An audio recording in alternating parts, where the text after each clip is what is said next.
In 2018, we bought this 1960s fixer-upper, and it needed a lot of work. So over the last several years, we've spent a ton of time transforming every room in this house from outdated to gorgeous. That is all but one room. This is our home office, and it's the last room in the house to be left without a major makeover. It got an initial coat of paint in the beginning, but if you look more closely, a lot of the shelves and drawers are actually falling apart and barely functional. And so the time has come to finally give this space a major makeover. And as usual, my wife is armed with a killer design idea and all the skills and power tools she'll need to tear this place apart and remake it into something beautiful. And also, as usual, this makeover will prove to be very challenging and eventful. Is that rain? Ah! It's starting to rain again. Oh no! This is stupid. So join us for the ride as we take this ugly room and turn it into our dream office space.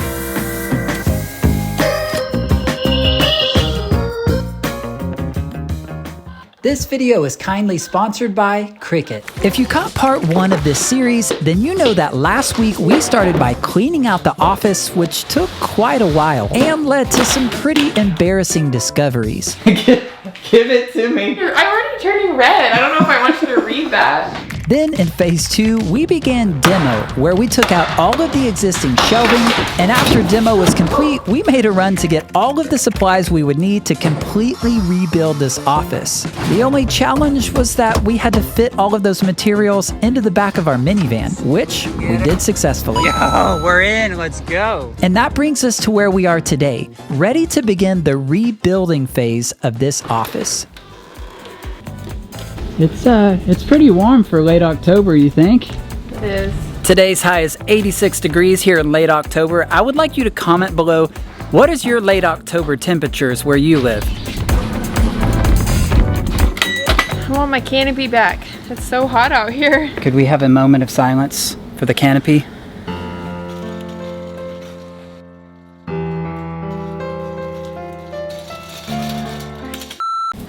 That was a good canopy. I mean, we don't have the tent, but I'll take this cloud cover, you know? I mean, we might get rained on, but at least there's cloud cover. Oh! You doing a little spring cleaning? Yeah. I want to start with a clean work table because it's a little less stressful. Before we got started on today's project, I decided to do a quick cleanup of my workbench just to make things run a little more smoothly. All right, you all ready, Freddie? Yep, now I can find my stuff. All right, I got my work area all cleaned off, which feels awesome. First thing I'm gonna do is cut all of the side panels for my shelves to the correct height. And I'm gonna cut everything just a little bit, like a 1/4 inch to a 1/2 inch shorter than my ceiling, just so I have enough wiggle room to be able to set it in place, because I know that I'm gonna finish off the top with crown molding and it'll cover up that little gap. So some of these are just a 1/2 inch deeper than the others because my shelves are going to be meeting the back of the cabinet, and so I had these cut a 1/2 inch shallower just so they don't stick out on the front. But my front will be flush, so I just need to divide these up into the piles of which is which, so I don't cut the wrong boards.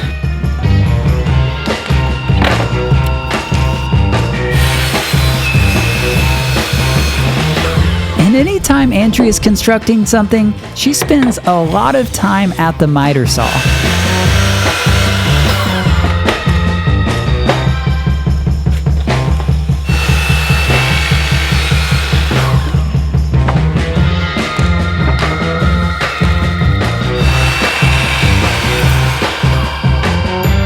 So I decided that I don't want to do adjustable shelves on these built-ins, and so I'm going to route out where my shelves are going to fit onto these side panels like I did in another cabinet we built.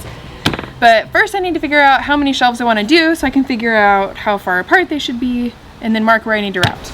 Yeah, let me go look at some of my others real quick. Whenever I'm deciding how far apart I want to space my shelves, I always take a little bit of extra time to think this through, just so I can make sure I'm going to be able to fit any larger items that I want to put on my shelves. So next, I'm finally ready to route the grooves that my shelves are actually going to sit in on the side panels. I already have my 3/4 inch straight bit in my router because this is 3/4 inch plywood, but I have used this enough that I know it's really easy to just have things not go right with the router for some reason. And so I'm gonna practice on a scrap piece just because I have no extra of this plywood. If I mess up on one board, we have to go back to Lowe's, which would not be fun. Yeah, that's too deep. All right, so this is why I practice, because that is deeper than I want it to be. It's over halfway through my board, and I could probably press on this and like crack this in half. I'm gonna make it just a little bit more shallow and do another pass before I do it on the actual board. All right, so we're all good to go, and that is why you test things on a scrap piece before you do it on your only boards when you have no extra.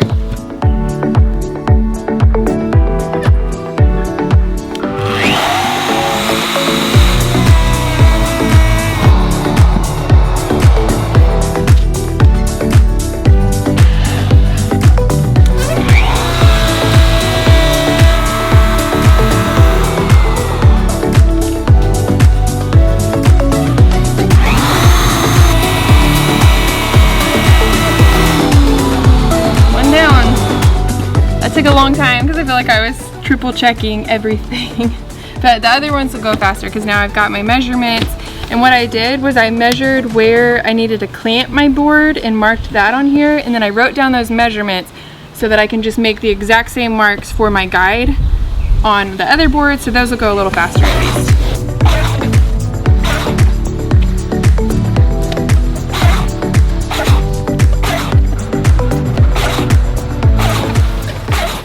All right, got all the routing done, and I need a drink break. It's so hot. This is crazy. The clouds were nice for a little while. Made it too thick. Whoa! Oh no! I'm not very good at it. I made it too thick, and I can't get it to go up. Don't make fun of me. Not saying anything. Oh my gosh, this is a lot. Here. Okay. Not that much. I see what you got. Wasted. I see what you're doing here. When you said you were getting a drink, I think you meant you were getting a drink. We are going to take a quick pause from our big project today to do a few smaller projects with today's sponsor, Cricut. I have been using smart cutting machines like this one for pretty much 15 years now. I used to use one to make little fabric decals that I would iron onto kids' holiday shirts and sell in my Etsy shop, and I have made so many different things over the years. You can make custom cards, gifts, things for your home. The possibilities are near endless, but today we're gonna do a couple of unique projects and one that I haven't done before and I'm really excited to show you about. First, I'm gonna be using something that is new to me, and that is Cricut's printable waterproof sticker paper. I did not even know they had this, but my kids love water bottle stickers, and so I'm gonna design a couple for them, print them while they're at school, and then surprise them when they get home. So this will be fun. To get started, I've opened up Cricut's Design Space. It's a free app that is super user-friendly, and there's tons of inspiration if you scroll around on this homepage here. To work on today's project, I've clicked on my canvas, and then I'm gonna search images to find what I want. Since I'm wanting to make stickers, I'm gonna narrow down my search results by searching for a specific operation type, and for these, I want print and then cut.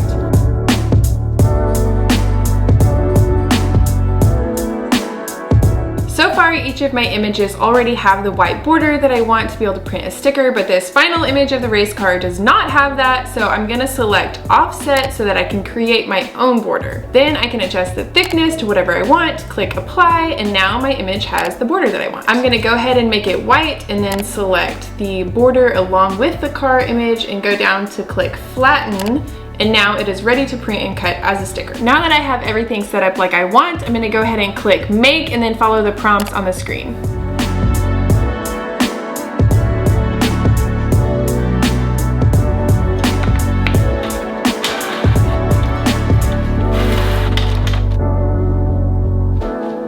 This printable waterproof sticker set is unique because it actually comes with two parts. You've got a printable vinyl as well as a laminating sheet. So before I send this to the cutting machine to be cut, I'm gonna add this laminating sheet on top of it. Next, I'm gonna load this onto my cutting mat and it'll be ready to cut in the machine. Next, I'm gonna select the correct material on the screen. So for this, I'm selecting the waterproof sticker paper. And then again, I'm just following the prompts it gives me on the screen. It is super user-friendly.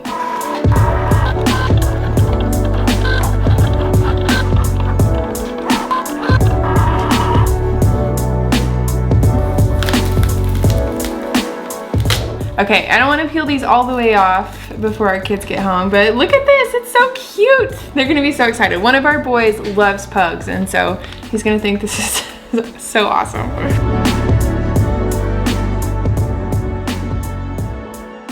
All right, next I have one quick little project. I wanna make some cute little gift tags for teacher gifts that are coming up. I'm trying to get ahead. I know it's still November, but I have had this idea of using brown cardstock and then using the pen writing feature on here. So I'm gonna use a white gel pen with my brown cardstock because to me that looks like gingerbread and I think that is so fun. So for this one, again, I'm gonna go into images and I'm gonna search gingerbread to see what I can find. I'm also gonna narrow down my operation type because I want one that has drawing and then cutting because I want to use that white gel pen. All right, so I have found my design. I'm gonna go ahead and copy and paste so I can do about 6 of these per page and then we're gonna start the project. All right, now I'm gonna go ahead and load my brown cardstock onto my cutting mat. For this one, the material I'm using is not in the first menu, but I can easily search to find a heavy duty cardstock, which is what this is. And I wanna make sure that my blade goes all the way through, so I'm selecting the heavy duty 100-pound cardstock. Next, I'm gonna go ahead and add my white gel pen into the clamp, and there are so many fun colors of these. I just went to the store yesterday because I needed white, but there are so many options, so really, there's a lot you can do with this. I just wanted the white because I love the gingerbread look.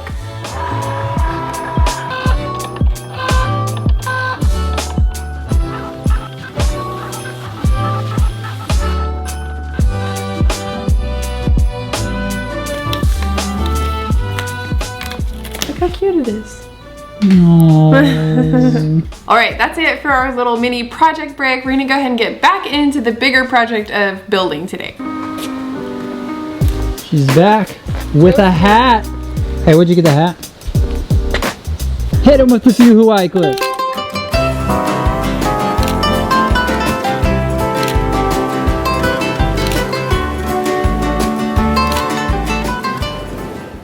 With the routing all finished, I decided to clear off the table to get ready for the next step. All right, next step, I'm gonna cut the backs of the cabinets, and kind of my reasoning for that is I'm gonna use my circular saw. I feel like I have a little bit less control with that, and so if I'm off by 1/8 of an inch, I can cut my shelves to match the width perfectly. For the backs of the cabinets, I'm gonna do things a little bit differently than I have on previous builds where I route out a groove and use thin 1/4-inch plywood to slide in place. I'm actually gonna use 1/2-inch plywood and then attach it with pocket holes. So there's not gonna be a groove to slide it in place. And my reasoning for doing that is I feel like it'll just make the shelves a little bit more solid because I'm not gonna have a bottom since they're gonna sit up on the desktop. I want it to be open where I see like the pretty butcher block on bottom. So strong.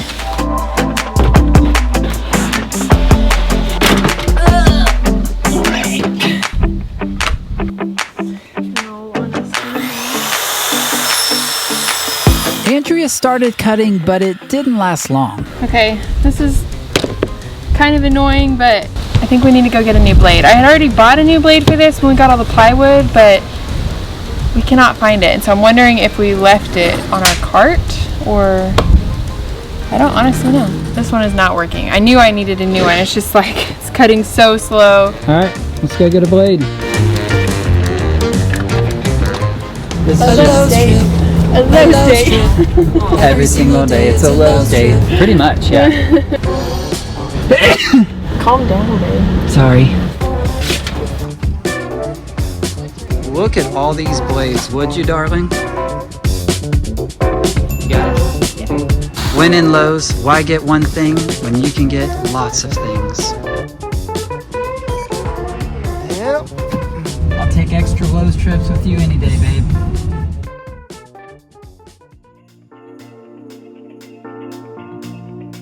All right, we're back. It's a new day. We have a lot to do today, but I've got the new blade installed on my saw already, so we are ready to get to work.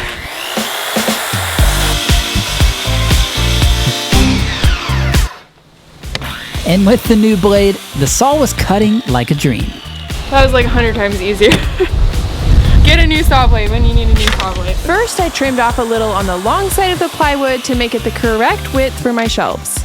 All right, next I need to cut the height for the back of my cabinet panels. So It's a little bit too much this way to use my rib cut guide, so I'm probably gonna just clamp a guide on this side and run my blade across with it. But first I need to mark my height so that I know where I'm actually cutting.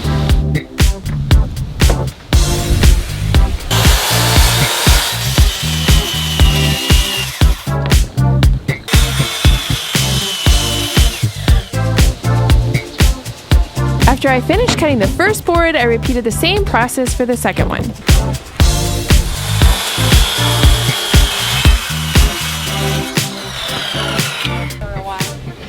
Alright, I got my miter saw all set up because next I need to cut the top portion of my bookshelf to the same width as the back portion so that I can start assembling, and then we'll work on cutting shelves after that.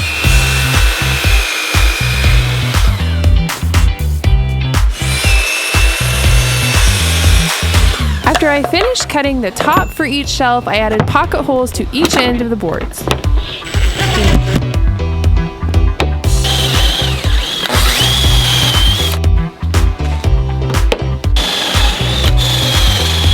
Every time I watch Andrea build something, I get this sense of anticipation and just kind of wonder, what's this going to look like in the end?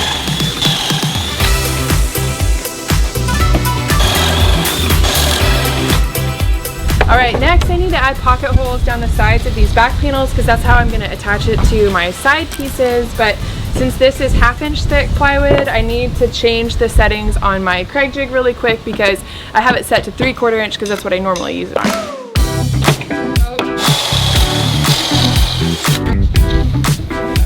Adding pocket holes to a large sheet of plywood definitely was a little more challenging on a windy day. That wind is blowing and this is like a giant sail.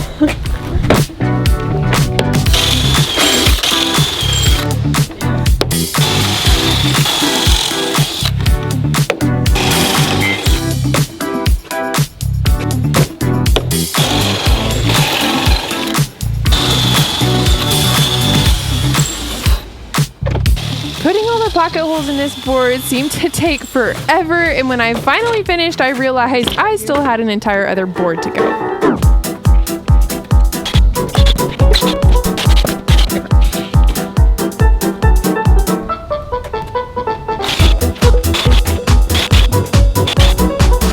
As Andrea finished up pocket holes, the weather started to take a turn for the worse. Is that rain? Oh shoot, it is. Look at this. If we had our tent, that would be really helpful right now. All right, moment of silence for the tent. Rip the tent.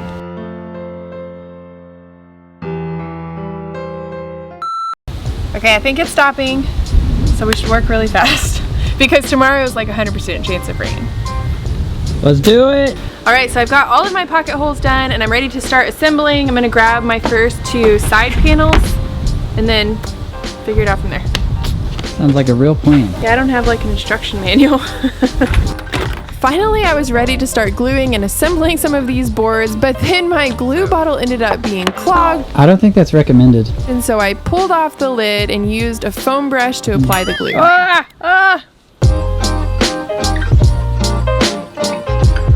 That's not a 1 1/4 inch screw. Dang it, this keeps happening. This box I need to find a different lid or leave this one off. Shoot. You know what I feel coming on? A low strip, a low strip. Oh, I got some. At least a little bit. So no low strip or? Hopefully not. Andrea was making progress, but the weather continued to play games with us. Shoot, it's like starting to really rain. I mean, or really sprinkle. Okay, it's stopping again, or sort of. Next, I was ready to attach the plywood for the back of the shelves.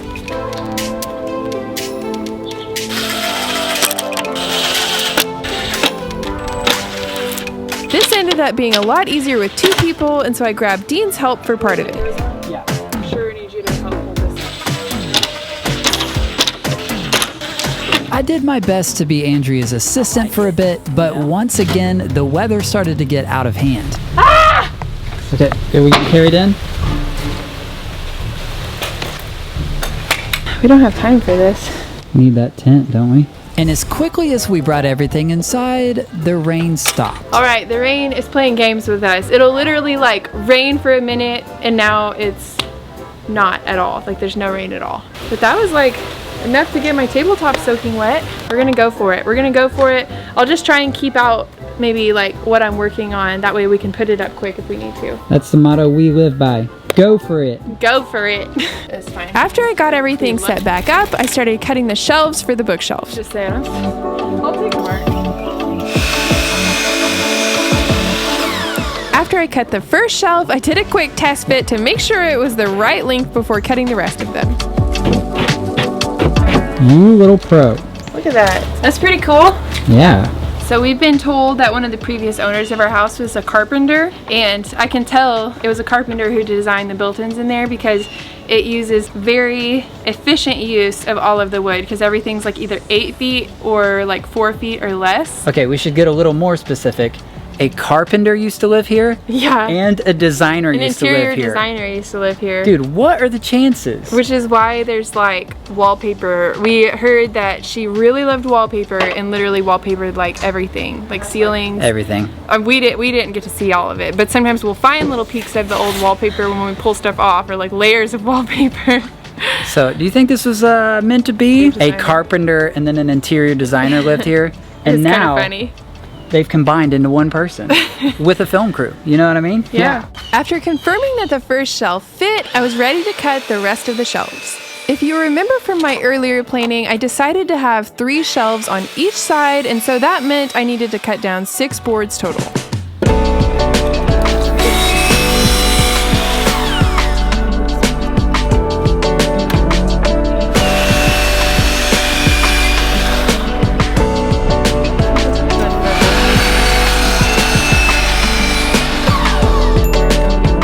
Once I finished cutting all of the shelves, I was ready to start assembling the second cabinet box. While I was attaching the back of the cabinet, I used a piece of scrap wood as a spacer and grabbed Dean's help to hold it in place. Beautiful.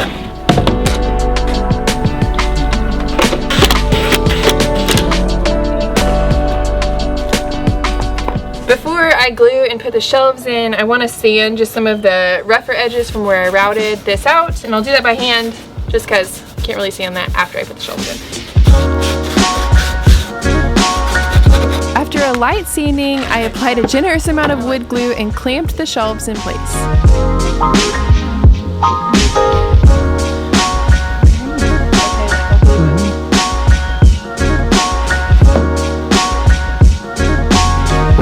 Nice.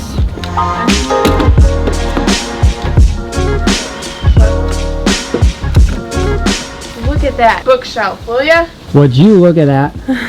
Just feel like a real carpenter, you know? You are. And in my mind, Andrea is a real pro because if you remember, she's been building cabinets for years, including when we renovated our friend's kitchen and she customized the cabinetry in that space to make it look amazing. Or when we remodeled a second friend's kitchen and she just straight up built a number of the cabinets from scratch, installed them, painted them, and even added glass front doors. We were ready to move on to the next part of this build, but the weather had other plans. All right, so I finished assembling the actual bookshelves, and the next task, really the final task on building these, is to add face frames. It's starting to rain again. Oh, Lord. Oh no! Holy cow. Hey, no, you have to help me! Dude, this weather is just playing games with our little horse. Look, it's like the sky's really dark right there, but now the sun's Dude, peeking. But literally, what the like heck? less than 60 seconds ago, it started downpouring. I think it's safe to come out now. We can come out of our hole.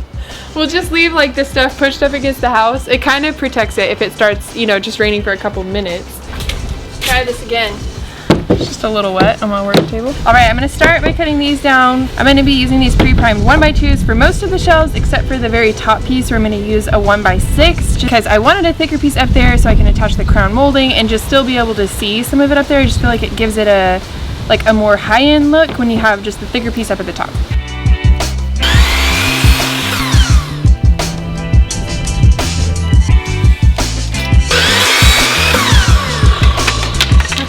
Automatic scrap piece dispenser. Why is that so like satisfying?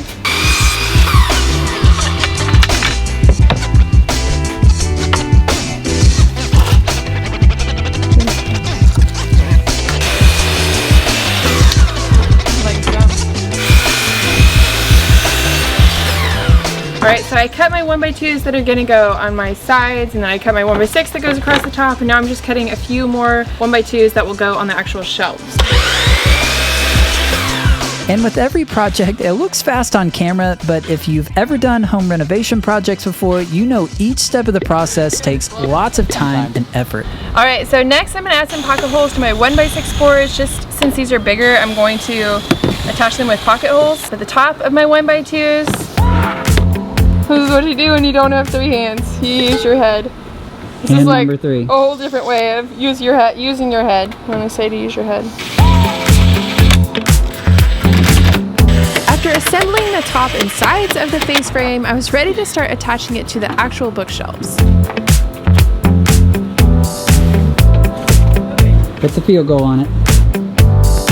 I applied a generous amount of wood glue, and then once I had all of my face frames set in place, I nailed them in place with my brad nailer. And things were going really well until Andrea ran into a little problem. This is not good. So I feel really dumb. I didn't line this one up with my bottom, and so it just needs to move that way on this side. And if making a mistake wasn't frustrating enough, the weather decided to play another trick on us. Is that rain? Ah! This is stupid. It's already stopped. After the rain cleared up, I went ahead and finished attaching the rest of the face frames in the garage. All right, we're gonna have to pause right here because it is almost time to go pick up our kids from school, but we need to get all of this into the garage because we keep having rain, and chances are it'll start pouring on everything if we leave it. So we gotta get it put up, and this might be all we get to this week because we have so much rain forecasted for the rest of the week. Yippee.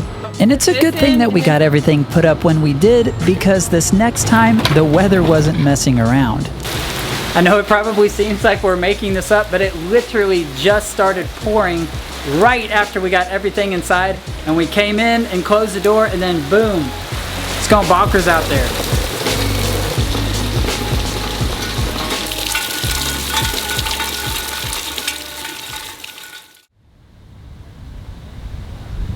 The next day, we decided to be a little risky and try finishing up these cabinets. So whether this is a good idea or a bad idea, we're about to find out. But there's no rain right now, and it's not forecasted to rain for 30 more minutes. For 30 more minutes. So what are the chances of us pulling everything out and getting set up and then it's starting to rain? Let's get to it.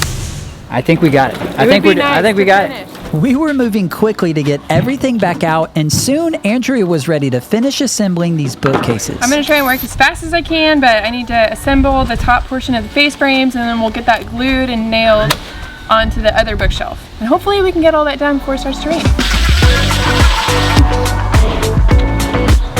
Thankfully, the weather was cooperating with us, and so I finished attaching the face frame to the second bookshelf. All right, so I've got this top portion assembled, so I'm gonna add glue to my bookshelves and then start attaching these.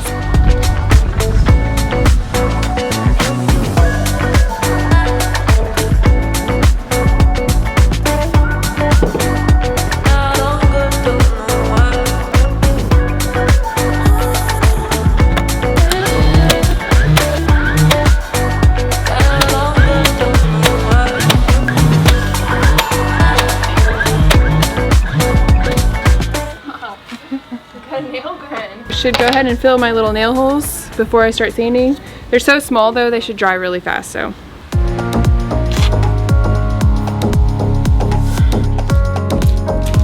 Filling all the nail holes is a small but critical step because it really does look so much better in the end. All right, it is still not raining, and so I'm gonna try and sand these two bookshelves before we carry them inside.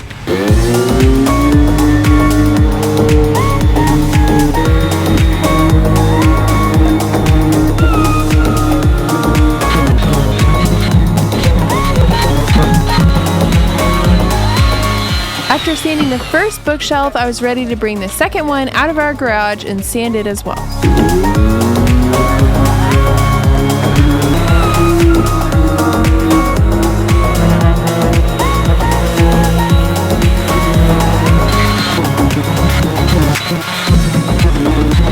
And right as Andrea finished, the rain was threatening to come back. All right, it's starting to sprinkle, babe. No joke, it's starting to sprinkle. We need to hurry in case it starts pouring like yesterday. We brought both of the bookshelves straight inside and decided to test them out in the space. The test. Oh wow, that looks very different. That's cool.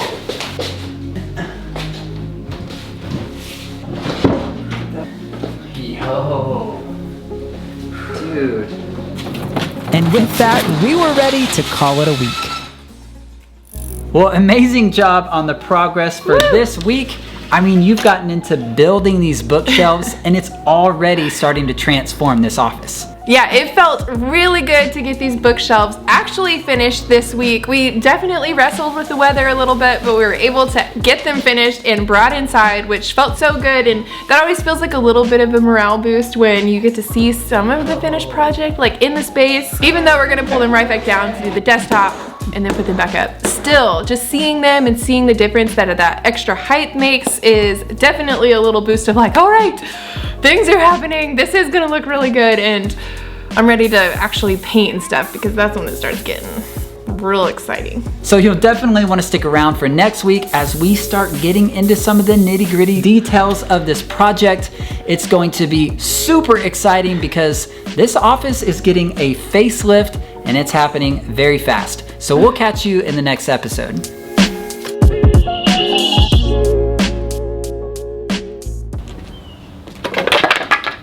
Hey. Oh no. This was the kid's beloved little creation, and she destroyed it. 1, 2, 3. Alright, hear me. Would you? Come on. You know how... You're what? I'm still hungry. I'm just staring at the light. Okay, what am I saying? It felt really good to get the bookshelves done. How do you make earmuffs look cool? What? I was about to say it smells funny out here, but I just realized I'm downwind of you. No, come on. Hopefully All right, ready? it doesn't rain a bunch next week. We've got it in the forecast. It's gonna be freezing and raining. And when we say freezing, We mean 50. we mean in the 50s. During the Guys. day in the 50s. That's so cold here. Hey, if you just had a record summer with what, over 50 days, over 100 degrees, and then more than the 50 days, I mean, we've had almost like 4+ months of summer weather. So we haven't felt below 60 degree temperatures in literally 6 months more. And so now we're like, whoa, what is this? What's happening? I can't wait. I'm making a fire in the fireplace. I feel like next week will be fun because it's like the desktop, the paint. That might be it. It might just be the desktop and the paint because that's a lot. That's a whole stinking lot. The paint is a lot, yeah.